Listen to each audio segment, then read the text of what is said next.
Bàn phím Aco MG108. Link mua dưới phần mô tả hoặc là bình luận nha. Em này rất là đầm, bên trong nó có lót một miếng phơm đó các bạn. Tiếng rất là êm.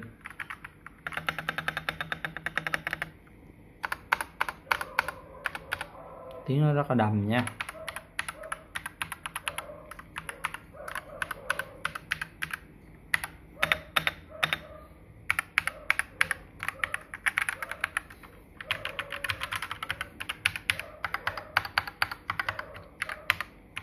Đèn led RGB.